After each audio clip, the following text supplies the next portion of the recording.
Good.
Oh, Hello, everyone. Welcome to our night Incarceration to Incorporate podcast show tonight.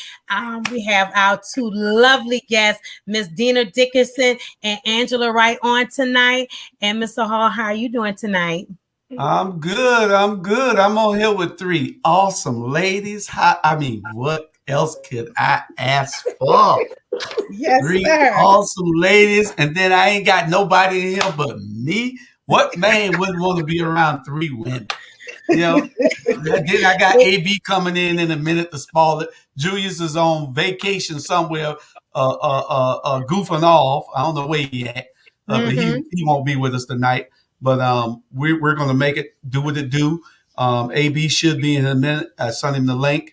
He told me that didn't show up on this thing. I know he don't know what he's looking at. He done been off about 12 weeks now, opening his new business. So we've been filling in for him, doing all the work for him. So he needs to come on and get in where he fit in with these ladies. Yes. So anyway, like Mr. Hall say, Julius Campbell, which I call him Miko, he is off tonight, everybody. But I like to just give a shout out to those that are listening to Incarceration to Incorporate. We are here. Like as Miko would say, this is a safe space for you to come on and tell your story, and that being a returning citizen is not a bad thing. That we are here, we are changing the narratives. And so, like I said, we have Miss Dina Dickinson, which is the director of OAA, and we have Miss Angela Wright, and they're here to share their stories tonight. These are two successful women who are also returning citizens. So, hi, Miss Dina. We're going to start with you first. So what we're going to do is you're going to tell me who you are, and then you're going to go into what is your relationship to incarceration. Hi, I'm Dina Dickerson. I am the Director of Programs for OAA, the Offender Alumni Association, based here in Birmingham, Alabama. We were privileged to be able to expand over into Georgia in 2018. And we've met some wonderful people there that are leading the charge to reach our hands back to help our brothers and sisters as they're exiting incarceration to embark upon a path of success for them, in spite of the collateral consequences that we all are challenged with after incarceration. Okay. Angela, I just want you to introduce yourself and tell the people who you are. I'm Angela Wright, returning citizen. I served 13 years, 10 months, and 20 days in federal prison for conspiracy to distribute drugs. I've been home approximately 7 months. Launching a line, felon, and it stands for front runners, eliminating labels, overcoming negativity. And I'm also involved with Dina Dickerson, with OAA and Credible Messengers, which is a mentor program to help our youth. Okay, so Miss Dina, now tell me your relationship and going to what is your relationship to incarceration? How long did you serve in prison? Yes, I am a formerly incarcerated individual. I served 10 years on a 114-year sentence for a nonviolent offense, 10 years after my first incident, and as alcoholism had taken its toll in my life. And so I was released in 2012, and I've been home almost 10 years. Yeah. Okay. Awesome. Awesome. So That was is, go ahead, Miss Hall. I'm sorry. I thought I was muted or something. Oh no, go ahead. No, sir. Go go ahead, Mr. Hall. What was you gonna say? Now, I was just saying that it's great to have these testimonies because we have a lot of men on these shows, and they're always talking about everything that they're doing, and we wanted to show the women out that are formerly incarcerated that women are doing some awesome things also, and we're just glad to have y'all on here to give y'all stories, to tell what y'all experienced and tell what y'all doing now. We started this program so that we can be a resource for other people, returning citizens, so that we can give them that information that might help them not to be a part of the recidivism rate that is always climbing. The person who started the Ink is he's supposed to be on here right now. I guess he's watching us. It's Anthony A.B. Barnes. He's and then I started this platform, and about 2 years ago, and we have about 13, 14 different shows with about 4 more starting before the end of the year. Anybody wanting to tune in? This is a network, a platform that we get the information out to our community, telling the stories the way that they're supposed to be told, uncut, raw, uncensored, unapologetic, and real. And we're outspoken as usual. You'll see that if you watch any of our shows. So when y'all share these shows, y'all share. Don't forget to like and follow and subscribe. We're on YouTube and Facebook. And we brought Marie in. We brought Julius in. They have been, I was running for mayor, as y'all can see back in the back, but they disqualified me because I wasn't home for 10 years yet. I've only been home for 8.5. Well, I'll be home 9 years in January. So they disqualified me because Georgia has this rule where you got to be home for 10 years. And we all went through the system. So Marie and Julius Campbell were filling in great for me and AB. AB was opening the store. I was running for mayor. So we had a whole lot that we were doing, and they filled in just perfect. They bringing all these people in so that information can be sent to where it needs to be sent. We are broadcast live now on a radio station going into FCI Jessup.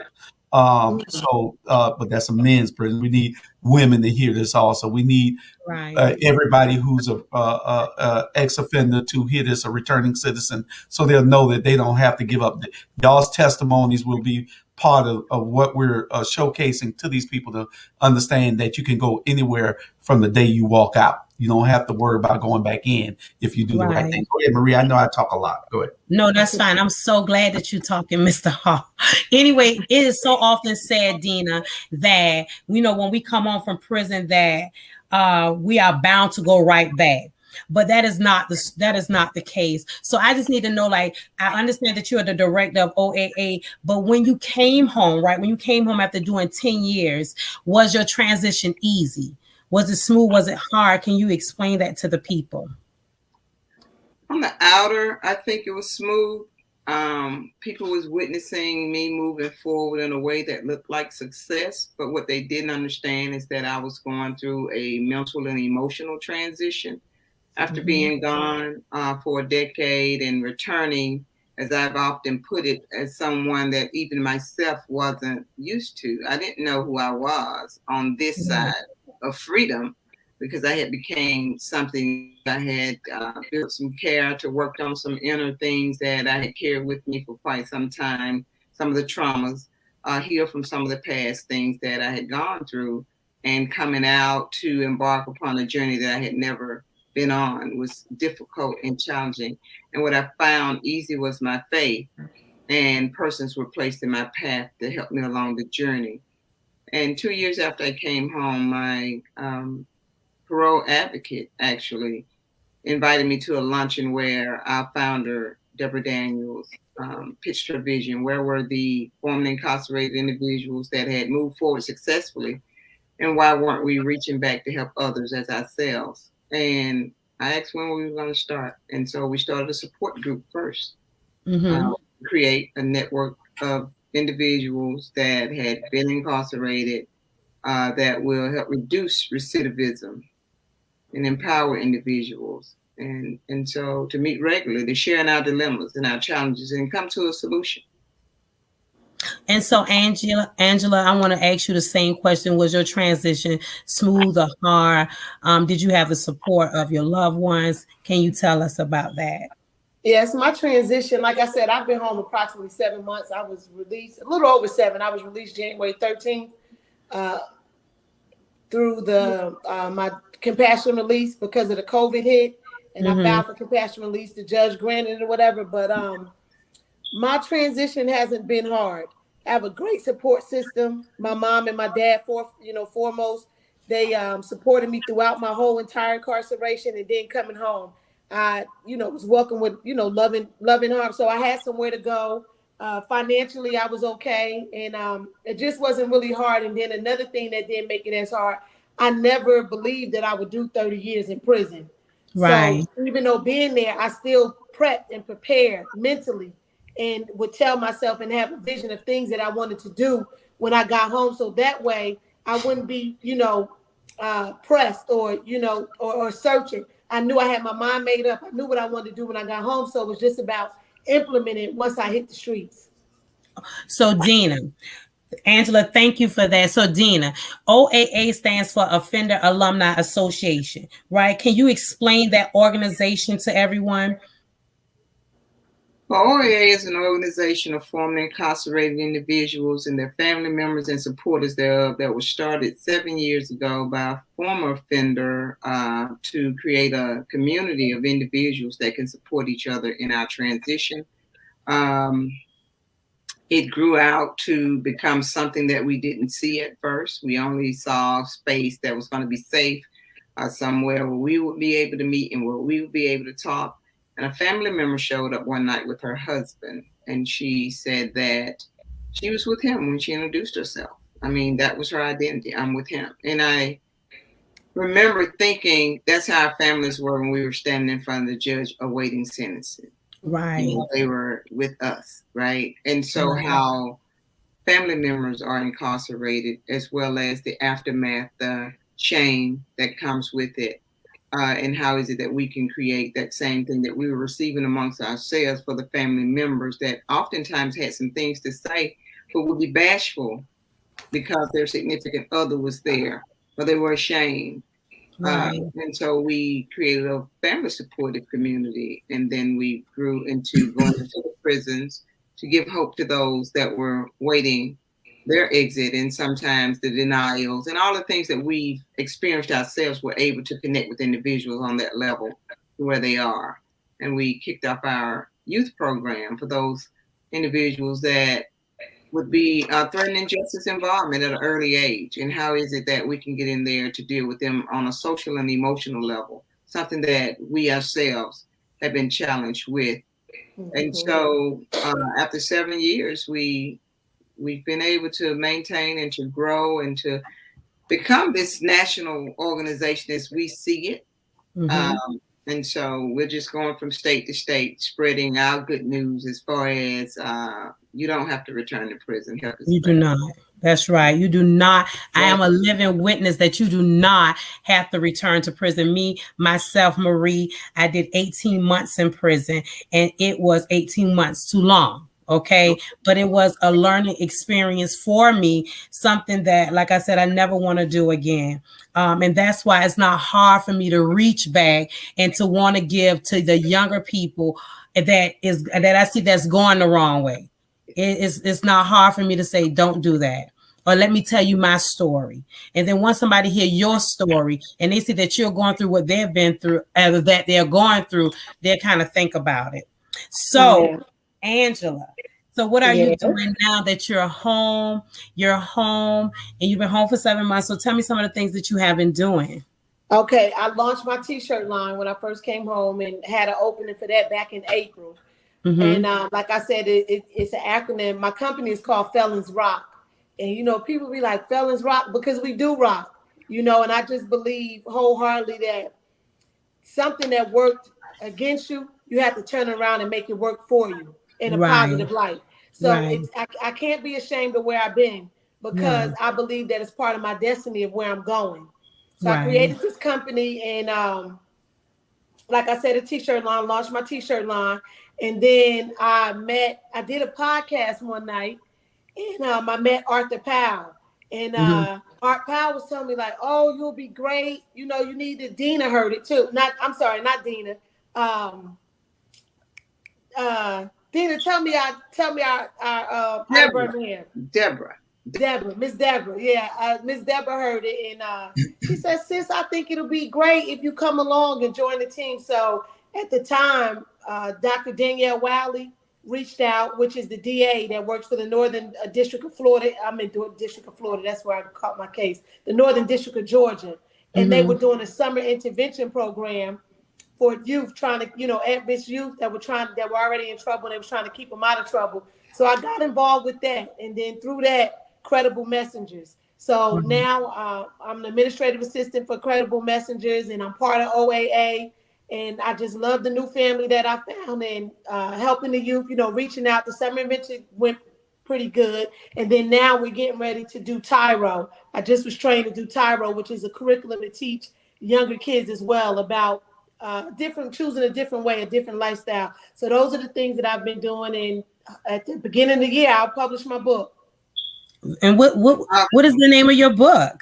Pit to Palace Mentality. And the subtitle is 10 Key Principles to See Your Way Through Your Worst Situation. Awesome. That's great. You got a copy of the book? I'm sorry. Where can we get a copy of the book? You got to tell us all this information, girl. Yeah. You can't get it to the first of the year. I'm going to launch it at the first of the year. I had planned to do it for my birthday, which is New Year's, but I just feel like that day, you know, everybody had their own thing going on. So I'm aiming for Martin Luther King weekend. That's Sunday. I got mine too. Crossing the Line, the Julius Hall story, but I can't publish it till after I do the first 3 books. So I'm working on my second book, but I'm not going to publish the first one till last. I don't know whether you understand that. It has to I come understand you're going to go backwards. Yeah, it's got to go backwards. So I got a book of those two, and then I'm gonna do a collaboration, because you know people in prison, you have a lot of talent that you'll never, and they have time to sit back and hone those skills that they have, those talents and bring it all out. I met some powerful guys while I was locked up. Some prolific writers. These guys write poetry. They write short stories. And there's some bad boys. I got. That's why I say felons rock. We really do rock. Yeah. I got a few on here. This book here. That's why I wanted you to get your book and put it up. But for the grace of God, this is a good friend of mine, Donald Gilliard. I want y'all to get this book. For the grace of God, great book. And then it's another one I'm gonna get. Hold on one second. Don't go nowhere. So we're not going nowhere. Yeah, don't go nowhere. Okay, Maria stopped me and then she'll go on. She's just like Julius. But this is I Will Not Be Denied. awesome book. Y'all get a chance to read. I'm glad that you are writing your book, and because those 10 principles, we need to know about them so we can help people stop being repeat offenders. And one thing you said a minute ago was that you can't be ashamed. You're darn right you can't. See, no, you can't be ashamed, because if you're ashamed to tell your story, then you're hindering other people from being healed. You're hindering other people that's in a situation. It doesn't necessarily have to be physical incarceration, but prisons in itself, in your mind, in your family, in your body, in relationships, anything, So by us, if you keep quiet about yours, other people, they'll never reach their healing, or they'll never feel like they have an outlet, somewhere to speak, because they embarrassed. Not only that, Angela. The other thing is that you did 13 years for that. There's nothing for you to be ashamed of now. 13 years, 10 months, and 20 days. Angela say, don't leave off the months. Okay. I was waiting on you to do the hours and the minutes, but you're not. but don't leave on that. You did the time for that, so it's nothing to be ashamed of. Shame, the time killed the shame. See, They thought that I did 21 and a half years in federal prison. So they thought that with me running for mayor, that they could shame me. Hell, ain't nothing you could do to say, I did 21 years for that.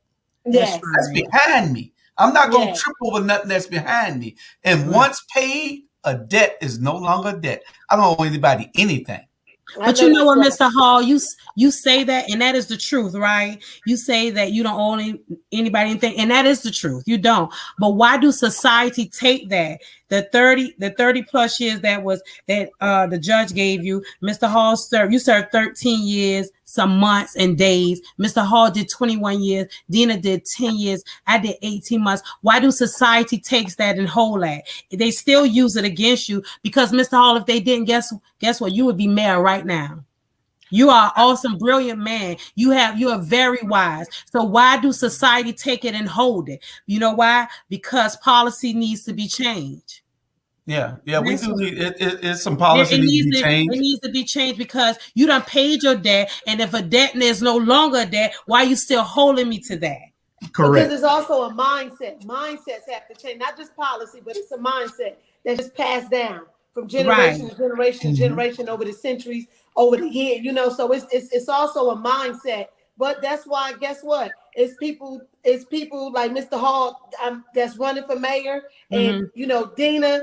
Our family, all us change agents. We're the change agents of our generation to change the thinking, to change the way policy go, to change the way people look at you. Like, for example, how they started with ban the box. That was a step in the right direction. You understand what I mean? So it just goes. Fellas have hard time getting housing, everything, all that. But we're the change agents. We're the foot soldiers. So it's up to us to just push until we kick the doors down. Yeah, you got to stay on the ground too, and sometimes it gets heart-wrenching and it doesn't seem like it's doing some things, but if not you, then who, right? Right. So that's why we wake up every morning, we suit up and we boot up. It's not for us anymore. Like I tell my guys, that it starts with me, but it's not about me.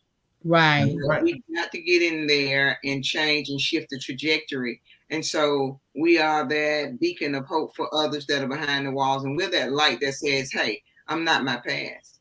Yeah. I may have done what you said I've done, but I'm not who you say I am.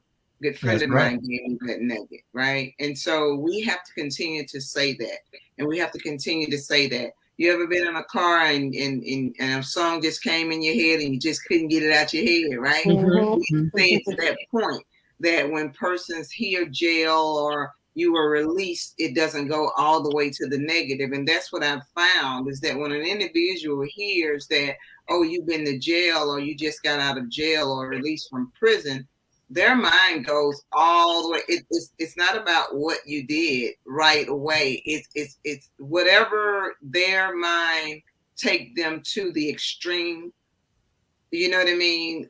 God, what do you do? And I don't know if they think we're murderers. I don't know what it is.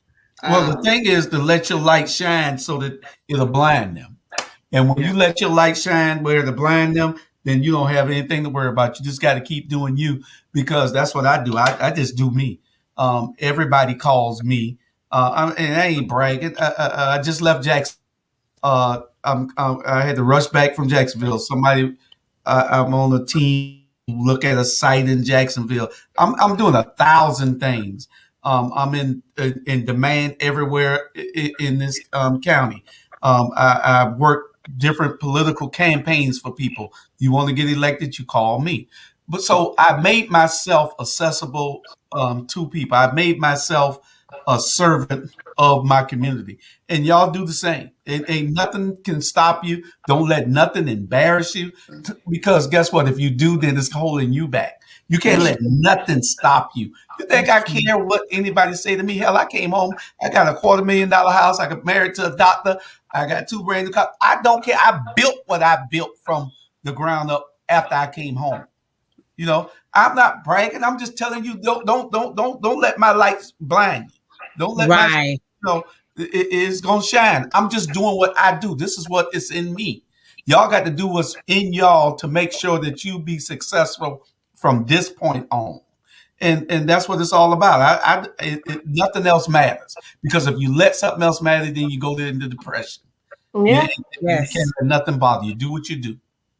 I took and Angela, you had brought up Band in the Box, and we took and went to Savannah State campus on, I think that was Wednesday or third. It was Wednesday. We went, me and Julius, and those students were very adamant about Band in the Box. They didn't know that you could not get into college if you were a felon, if you was a convicted felon, and they were against that. They were saying, what does education has to do with you being a returning citizen?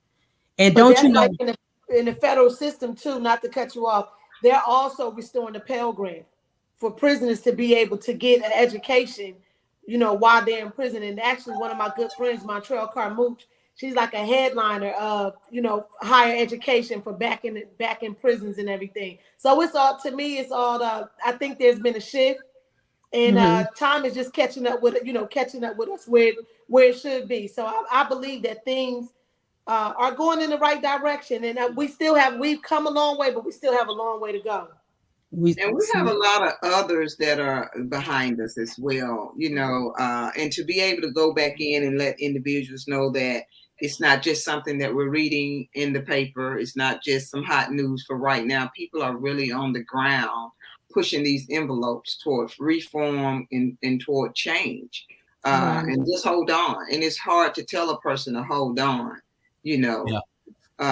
When you're out of the situation, right? But exactly, because we understand how dire it could be, and like Angela, if it wasn't for faith, you know, to stand in front of a subcommittee of individuals that's going to tell me how or how not to rehabilitate, and for them to say, well, you got time, we'll see you next year. This was just a formality, and we're not recommending anything right now. You're like, wait a minute, I just tore my life up, and you telling me you're not going to do anything.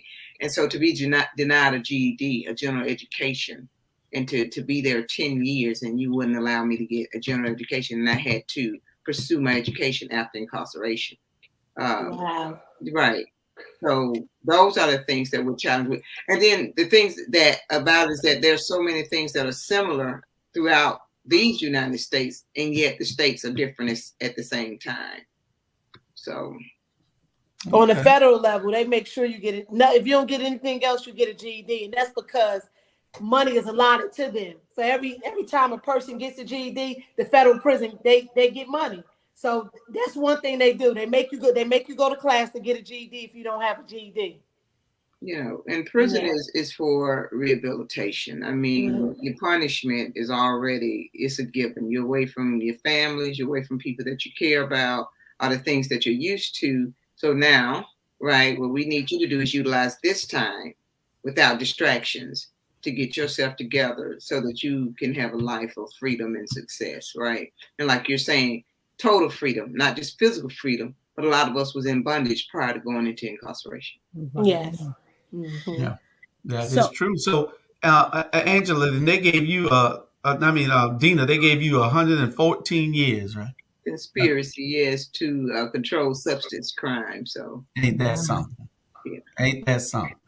A Look phone at God. call, a phone call placing me in the mix of whatever the activity was. And so that's what public, your everyday people don't know, right? Is that how does this really work? The innocent until proven guilty, not working. Poor, disenfranchised, not working.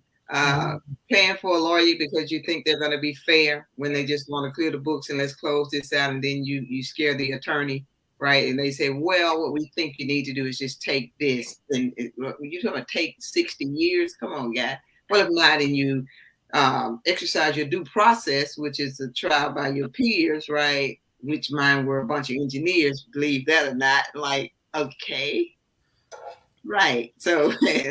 And so you take this. Well, if you exercise your right, they're gonna probably give you a life sentence. You don't want to. Wow. So what does me exercising my right have to do with you guys enhancing the sentencing? I mean, so that's an automatic given. So that's another consequence of what people think are your rights. Well, you have a right to trial, yes, but if I exercise my right and I lose, if you will, you give me another 50 years. So what made you do that? Yeah. What made you give me another 50 years? Because I decided that I wanted to present evidence and let's look at it. Yeah. And that's crazy how they do that because you did what you had a right to do. They punish you for doing it if you lose. People got to understand that they don't at this because they don't look at the system like that. And we have to bring that awareness to them with programs like this, like OAA. But we have to do and advocate for how they treat us. Right. And we just got to be upfront and real with it. It's us, it's Black people that they do this to. They wouldn't be caught dead doing that to white people. That's the truth. Just to be real.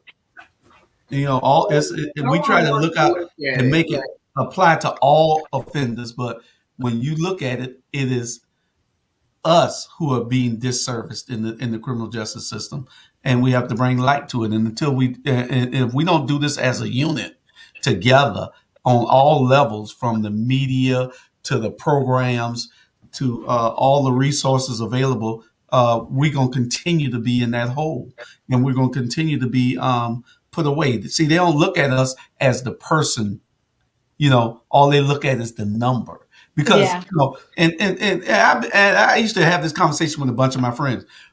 Some people they could have let me go after the first 4 days that they had me locked up in 1991.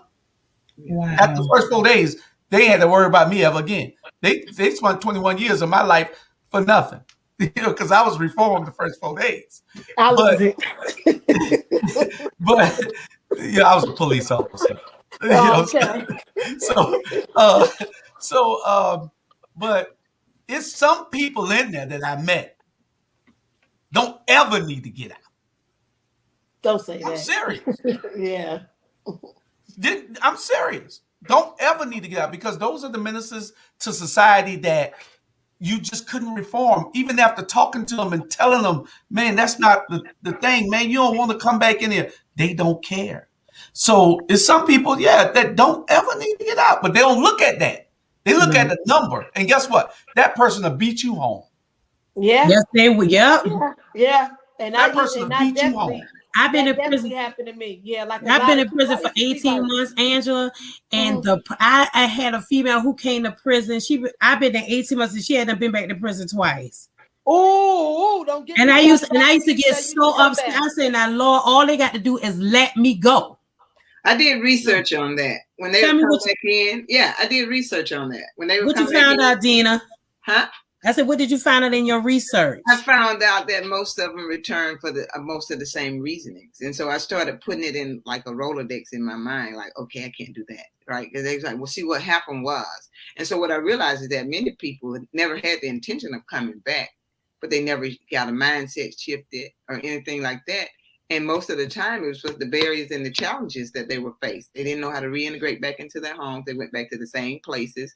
Most of the time, it was drugs. Right. Yeah, addiction is really like a number one cause of people. Yeah. And so when we take those variables and look at those things, it's like, okay, so the reforming really isn't a problem. I think the Fed has done and created a way to where the disenfranchisement that the states do when it comes down to sentencing, they sort of kind of got it a little bit better because of the point system, if you will. So that sort of kind of gives you room. So whomever falls in the points, regardless of your color or whatever, or your money or whatever. But we also know that there's still a little loop in there somewhere, right? Because if you got 25 felonies and I got 3, it says this, and then you don't get that. So it's like, oh, what happened? Well, it was the judge's discretion, and they just kept it on the low end of it. Okay.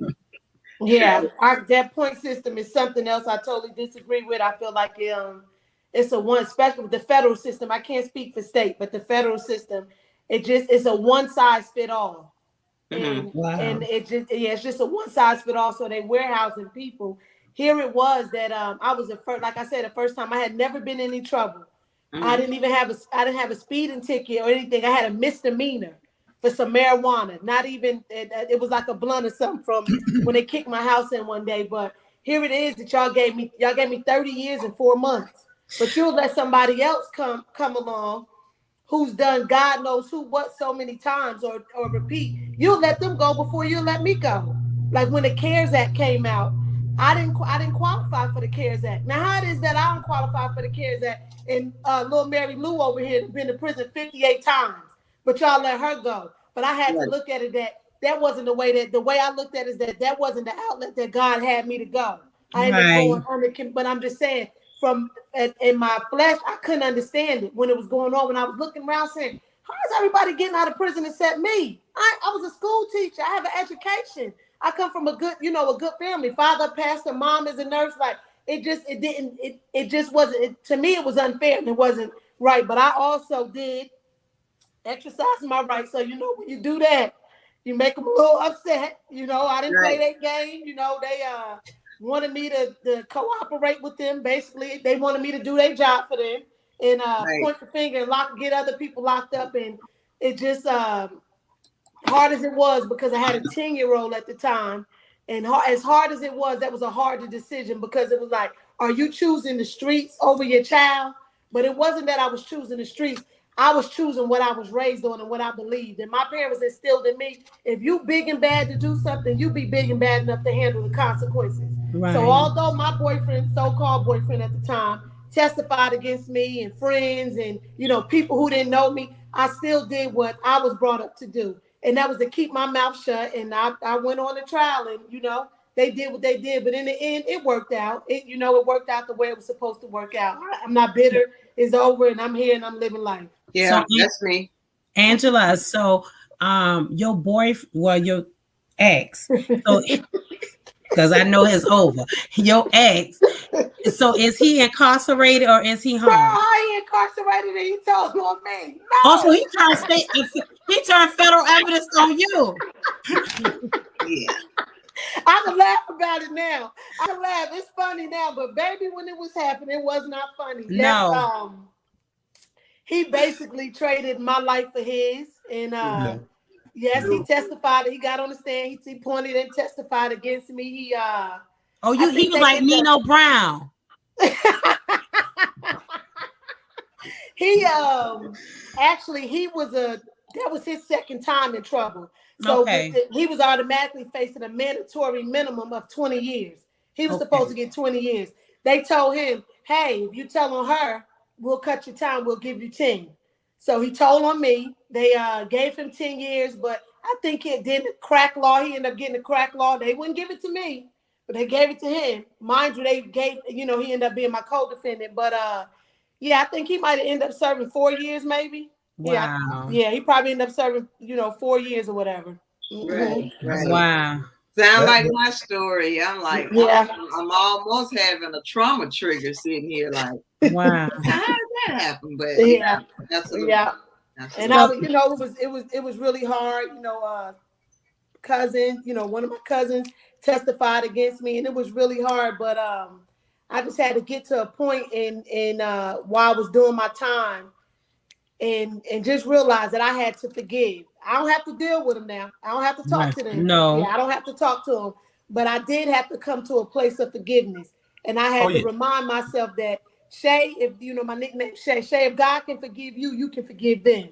Right. So, but it took me years. It took me probably about a good 8 years. It took me about a good 8 years to actually just, you know, be at peace with the situation. Now I can sit here with y'all and talk about it and laugh without cussing and acting a fool, you know? Right. Because it was a time I couldn't do that. And it was a time it would just turn my stomach and make me sick to my stomach. Yeah, you gotta lock Shay up. You said what? Lock Shay up and just let Angela live. Oh, how you know? Oh, you must know. Yeah. See, I tell people all the time, I buried Julius, the old Julius, I buried him on the rec yard in Long Park, California. He's still locked up there. Oh, you was in Long Park? Oh, wow. Long Park, California for 3 years. I buried him there. He can't get out. I know that's right. If he ever get out of the ground where I buried him at, he still got the 3 fences around him. He can't get out. So that's where he at. They ain't got to worry about me. Yeah. Yeah. So just lock Shay up and let Angela live. Dina, so what different resources that OAA provide for the people in Alabama? Peer support. We are a referral based organization, more so than anything. Social and emotional mental support. We connect them to jobs, mental health care, help them get into housing as well through the various partnerships or agencies that we've built relationships with over the years, and just actually walk through in a casement type way. And each individual is different. We do very, very intense engagement. You know, I have a peer now. This is his month that he'll be here. And if we collectively added up the time or days, if you will, where we engaged him over almost 365 days, we actually have had our hands on him 320 of those days. That whether that be a phone call to go and get him for 4 or 6 hours straight. He's working on getting his disability. He's gotten his mental health medications. He's just finished his last extractions from the dentist. So everything that an individual needs, we helped him get his driver's license, took him to get the driver's test. We helped him study for the test. All of the things that an individual needs after doing an astronomical amount of time that they lose touch with the reality here. Some have never really been as responsible as a new life commands, and to do it in a way that's as less stressful and self-determining with their value and their worth, and giving them the right to make decisions and choices, and being supportive in that. That my way doesn't have to be the way, but you do have to tell me what it is that you look for. Like, what do you want to accomplish in the next 90 days? Trust me for a little while.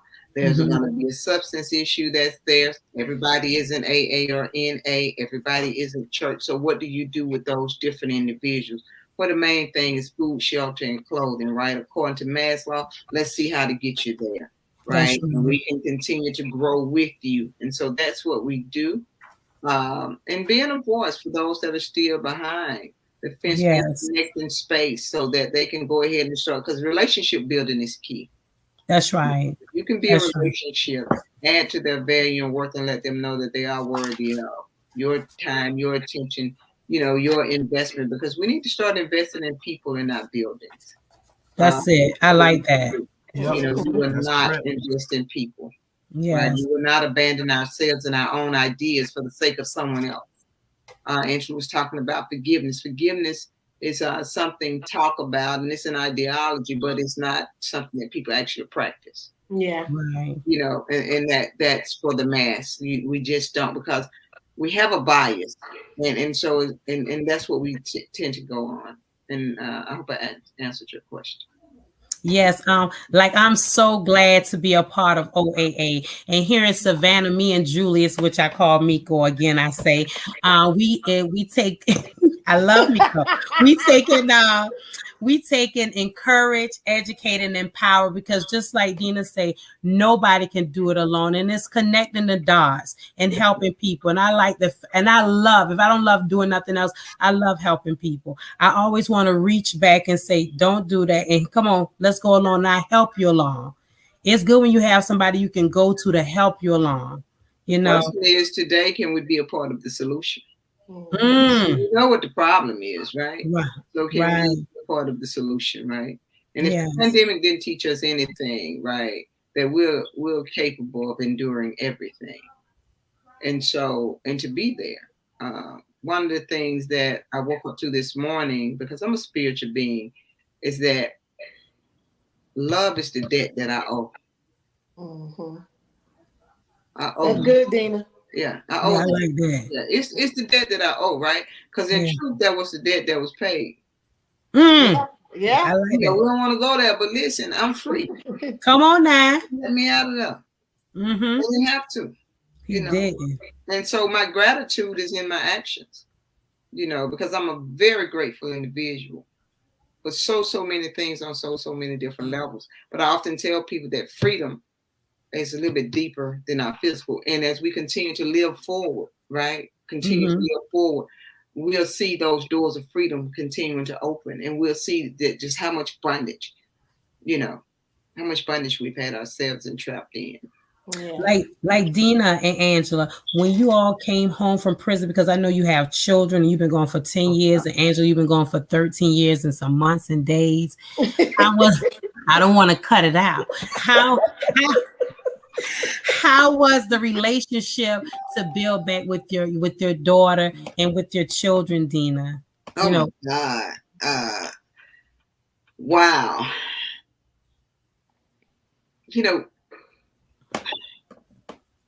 me and my son, he's 26. When I left, he was 6 years old. And that was the thing that kept me holding on. He, at that moment, was that power that was greater than myself. Yeah. The first 2 years, I did not talk.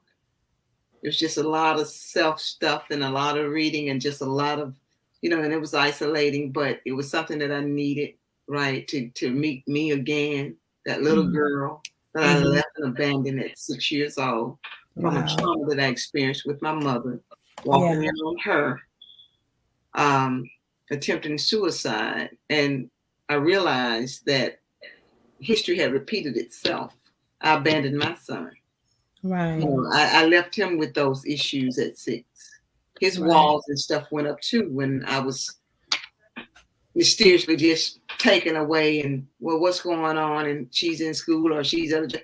She didn't work, but and those things, and continuing to try to parent him throughout the 10 years through phone calls and stuff. And then coming home, the only thing I wanted to do was come home to my son in time enough to catch him before he became an adult, because of the things that I had became self-aware of and processes and things that I can possibly now offer unto him, you know, that I couldn't have offered if I had stayed on the street. You know, the only thing I would have had was a pistol and a package of dope. Wow. You know, and that's just the truth of it. But then I want something different from him. And it just had to be the way it had to be. And even now, the struggle in trying to get back to that place with my son, with my baby. My daughter's different. You know, she's an open arms, warm, calm.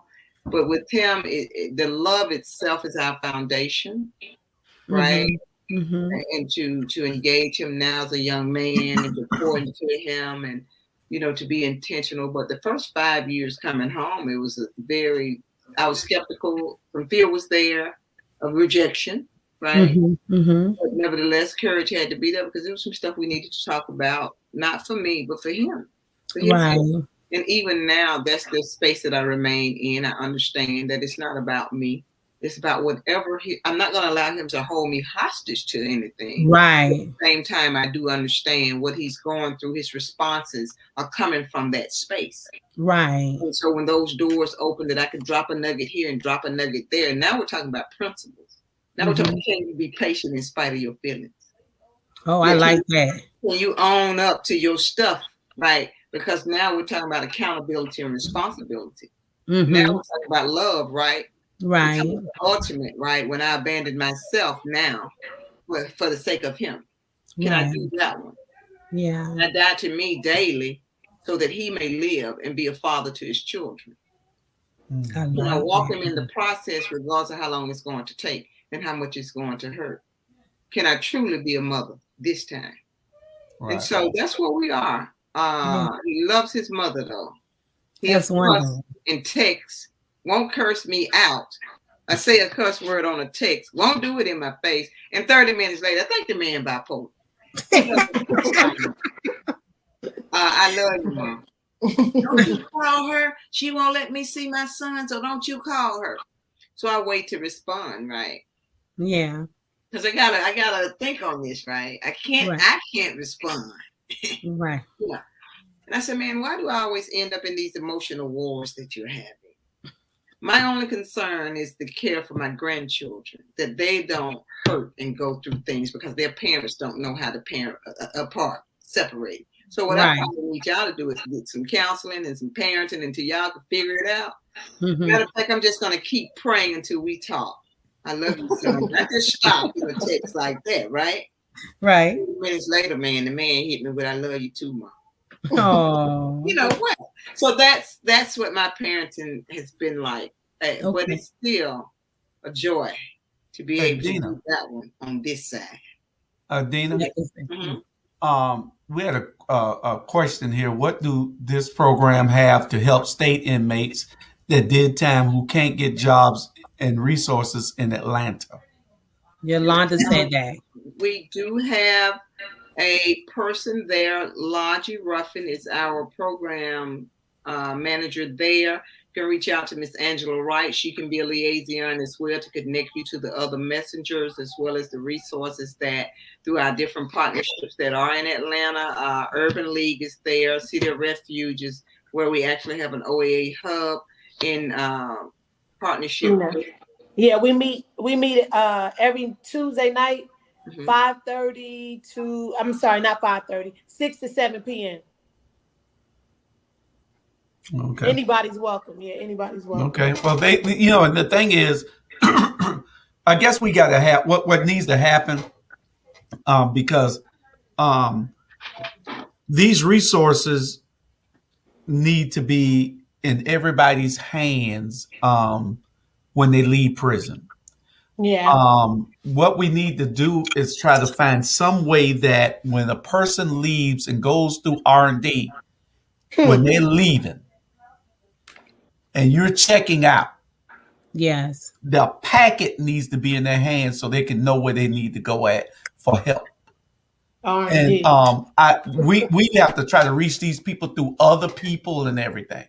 Yeah. And sometimes people are crying out for help and they don't know where to go. If you don't have that family support system behind you like Angela had, then sometimes you are lost. You go back to hanging on that corner, hanging with old friends, and next thing you know, you're back in trouble. You're doing things and you taking that risk. And you don't need to take it if you know that you can go to OAA or some other resource that you can get a job. Somebody that can point you in the right direction, lead you here, help you start a business. An old friend who's doing good that, you might have been in there and learned how to cook. You might want to open a food truck. You might have been in there and learned the HVAC system. You might want to be an electrician or something.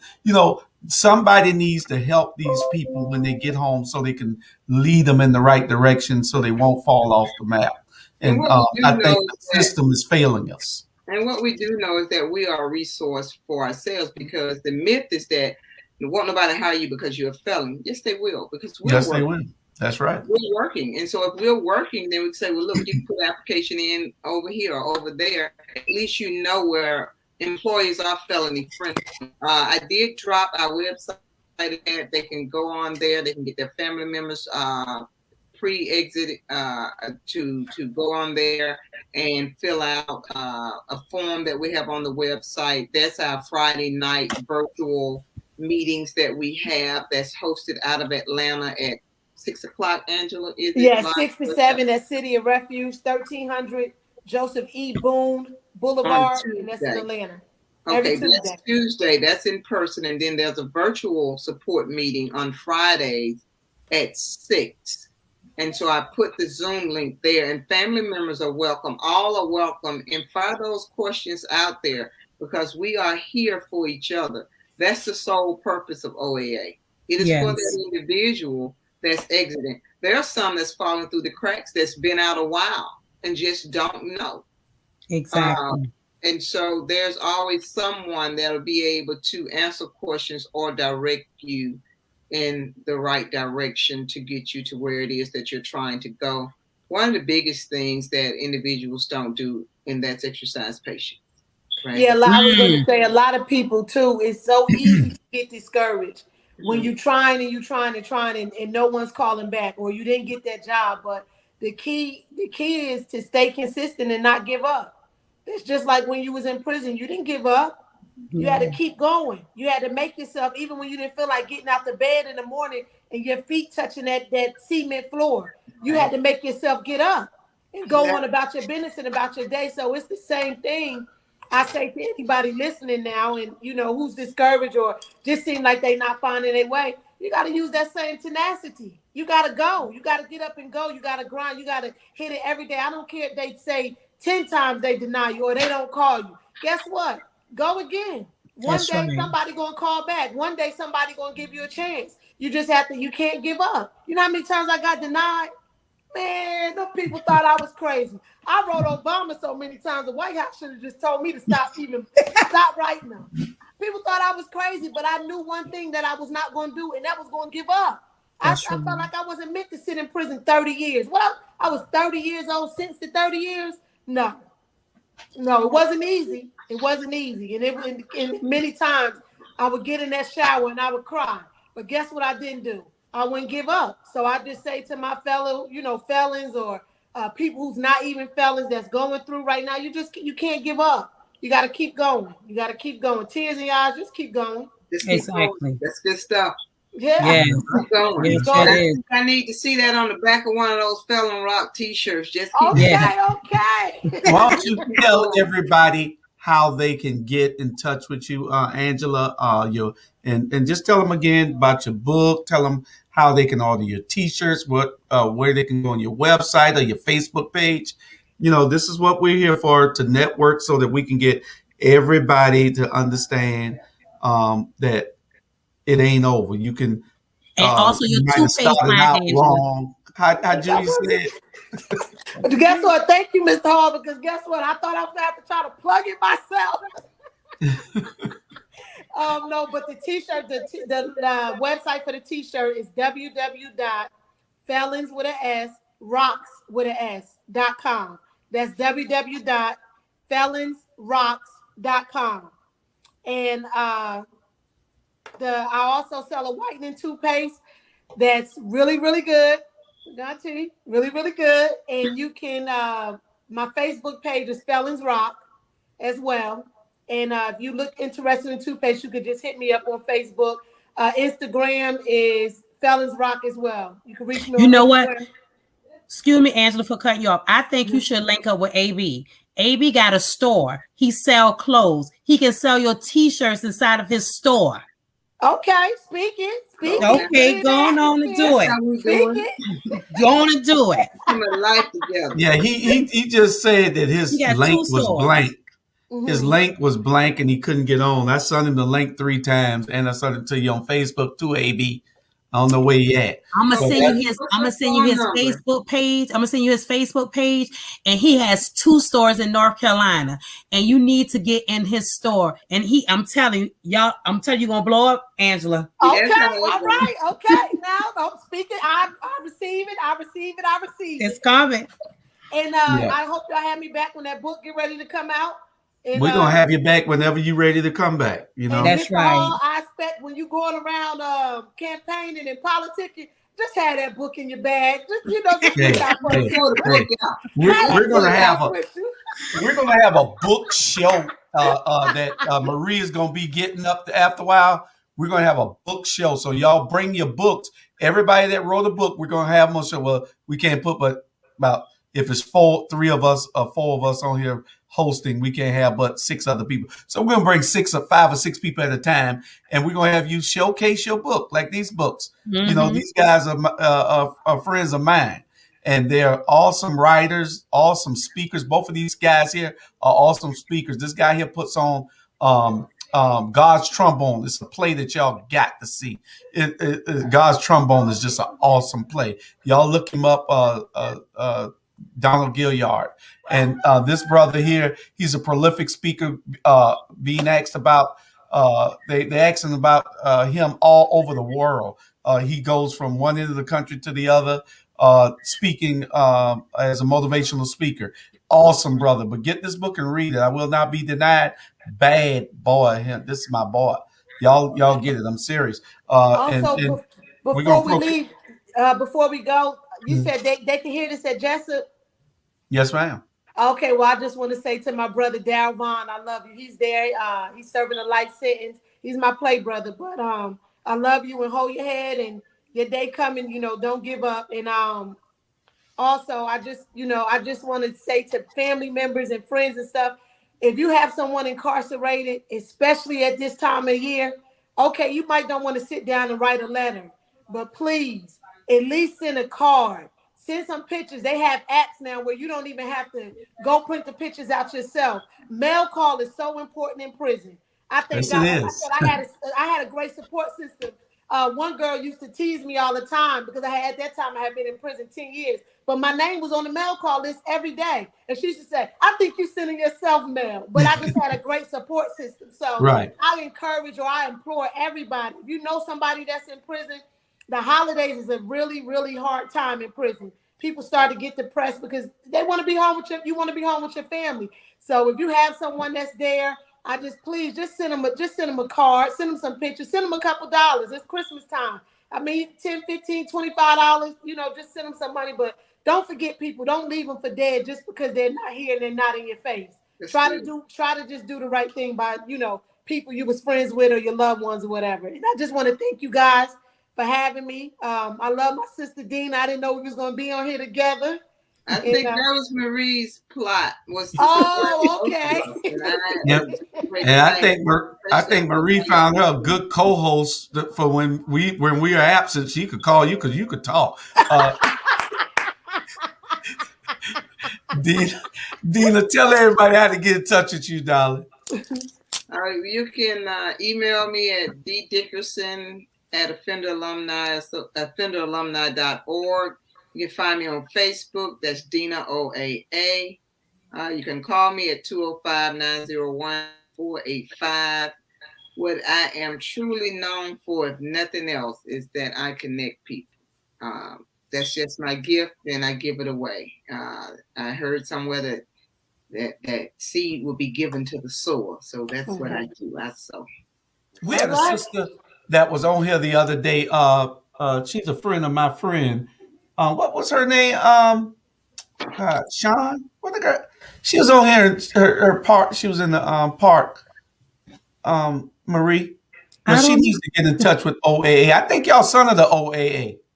She's out of Atlanta. Oh, she probably watching now. Man, my mind's so bad. I've been doing so much. My mind bad. Y'all just have to excuse me. Well, let me say this before we end the show, because Julius is not here tonight, but he loved to say this at the end of the show. We may have started off wrong, but that does not mean we can't finish strong. That's correct. I know that's right. That's correct. Yeah. That's correct. That's correct. Right, we are going to have you all back on whenever, because the information, I know we didn't get a lot of time for y'all to tell y'all stories, but this is the initial setting for y'all to us to introduce y'all to our audience. And we look forward to having y'all back on whenever y'all feel like coming. I had my Y'all got, computer right too. I won't be on the phone. yeah, I you had a do that. computer right. You do that. Let somebody show you how to do that, because you don't even know what Facebook is. Yeah, I love this, right? I love it, right? I do. We Yeah. really don't have, who, yeah. Yeah, that's Yeah, but right? and y'all share. What we trying to do is we want to be able to to bring this entertainment and this informational platform everywhere. Right. ATR is a company I started years ago, but I've only had the media part 2 years. It's all things relevant, because we want in our community to make things relevant. We have 11, 12 shows on now, with four or five more starting, hopefully before the end of the year, the first of the year, if I can get the right help to help me put it in place. I hope they're listening. And But y'all tune in. We following, like, just don't be on tonight because you on tonight. All of you all who are listening out there, who are on here because of Angela and Dina, y'all follow us, All Things Relevant Media, on Facebook. Our YouTube page, we have not been pushing it because we have a name change coming after a while, in the first of the year. But on Facebook, you can find everything. On YouTube, you can find all our shows for the past year. On Facebook, you can find all our shows for the past 2 years. Not only this show, but the other shows also. We got another show coming up that you all at 8:00. It is what it is, and then at 10:30, that's our adult show, our comedy show with Bernard America Brown. It's called America After Dark. So if y'all are chilling at home at 10:30 tonight, tune in to All Things Relevant Media, and y'all get the laughs and some seriousness. And Angela, you just getting home, you might find a husband. Who said I was looking? I'm not looking. Okay, she's not even looking. Okay. I'm not looking. Okay. What is that? I thought it say a man. That's when they come about, Angela. That's when they come about. You said what? That's when they come about. That's when the husband come out. They say a man that finding some wife finding a good thing. Good wife finding a good thing. That's right. Look at Julius. He come when he's supposed to come. Right. You might see him, and then he might find you. Oh, exactly. Okay. Yeah. And see how these people are commenting on the side right there. You might comment tonight on the show, and they might want to know who. He might be watching now. He might already found you. See they? Tell him to find that website and that toothpaste. Tell him to find that. That's what he gonna do. I'm sure that's what he'll do. And we in there know where the smile come from. That's it. That's right. Yeah, I picked that one up Saturday. I picked that one up Saturday. Yeah, that's right. That one up Saturday. I've been smiling ever since. I got to get my smile on now. Yeah, see all these people in the comment section over there? They say LOL. They say LL. We need a wedding. No, Katie, that's my sister, y'all. That's my sister. That's what my sister said. We need a wedding. She's married. That's fine. Okay, toothpaste is the way to her heart. We're gonna have somebody. We're gonna have somebody buy that toothpaste. We're gonna have somebody buy that toothpaste. But we usually don't last but an hour. This show's an hour. We are an hour and 8 minutes now because I'm the boss. We can run how long we want. But as long as we don't go over 2 hours, because we can't rerun anything over 2 hours. But anyway, we're about to go in a minute. But I want to make sure that you all know that y'all are welcome anytime that y'all want. Marie will be calling y'all when me and Miko ain't available to help her. She might need y'all to just help her do a show. That's right. And as soon as I could teach her how to be an admin, because I had to show her. God have mercy. But anyway, the information is great. We want to help as many people as we can. We need to work together to see how we can get these resources, other information to resources into the federal and state prisons. So when somebody leaves prison, they can get this information. They can get a sheet with all the information on it saying, call this, and if they take the time to call, somebody's going to help you. Yeah. And I know Dina right there. Dina ready to help you. Yes, she is. Yeah. I'm And then building looking at soldiers, though. I'm about ready to, just pass the baton to so many other of these foot soldiers that's coming, that's on fire, that understands the passion and the why to it. It's not about numbers as much as it's about people lives really having that's correct. changes that's needed. We come from it from a different space that most people that are agencies, let's get 50 people in this year and people are still living up on the bridges. Yes. And so we do what we do because we understand on a deeper level. Like Angela said, we can laugh about it today. Yeah. Right? But see, no one but a person like her could have gave a shout out inside the institution, understanding that there's somebody balled up in the fetal position. Yeah. Right? That needs guidance. Because life starts moving real fast when we get out here. Yeah, it does. Move as fast in there, right? Right. When we get out here, everything's going on. Then you realize what pace they had us on, right? And so you're trying to, you got all kind of obligations to yourself. You're putting a lot of pressure on yourself. You got to get your life in order. You told the bro you're going to send him $25 here. Then you got the right, you need to be on a video call here.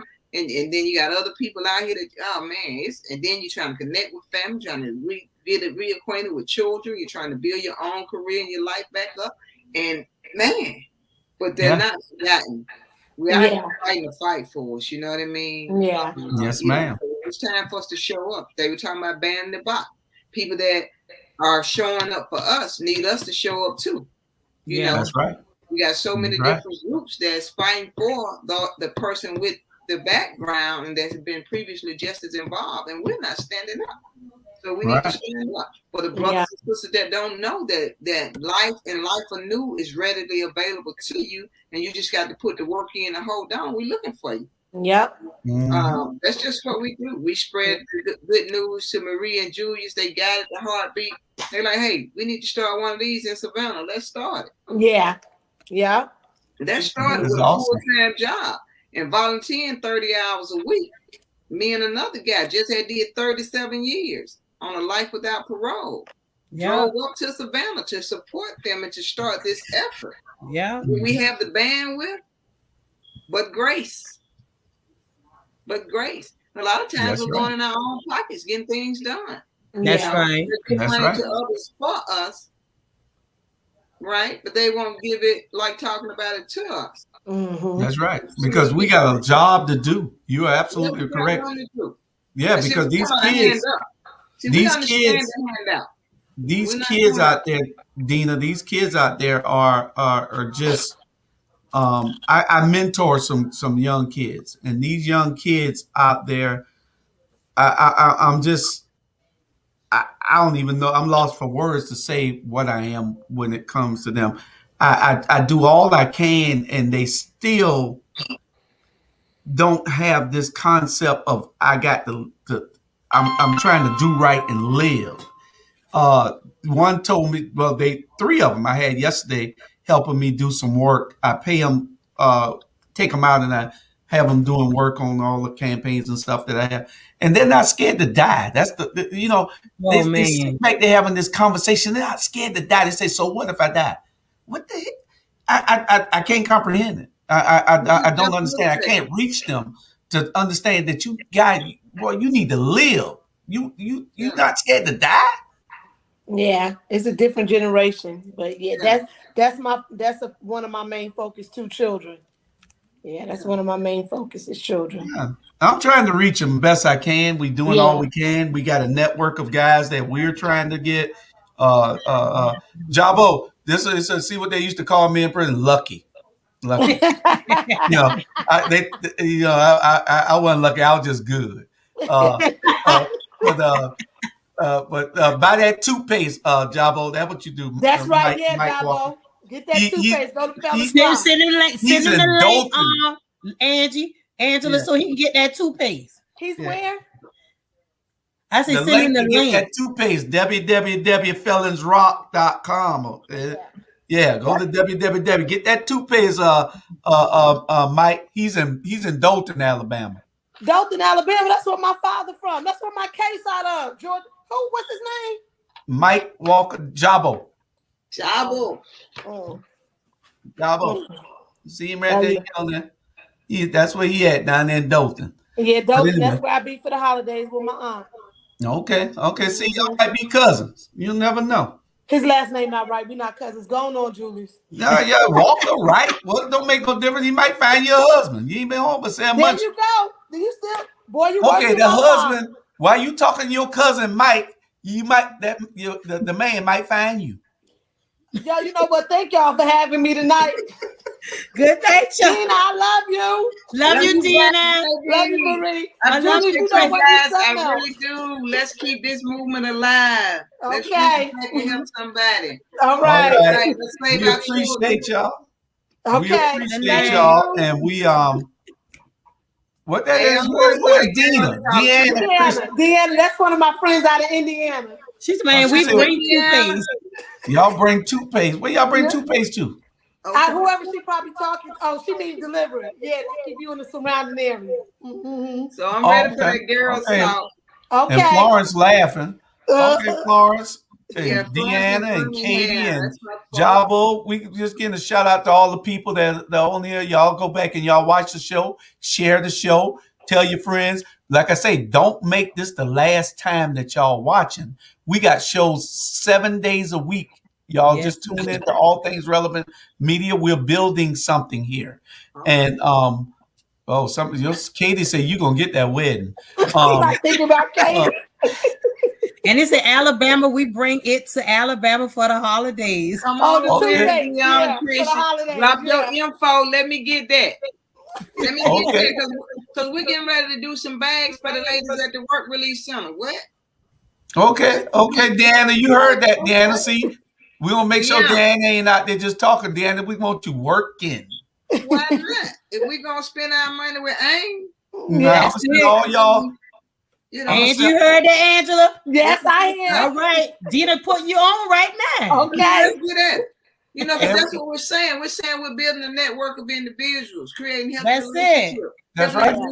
That's right. You know, she can keep a job and pay her bills. She might not sell no reefer.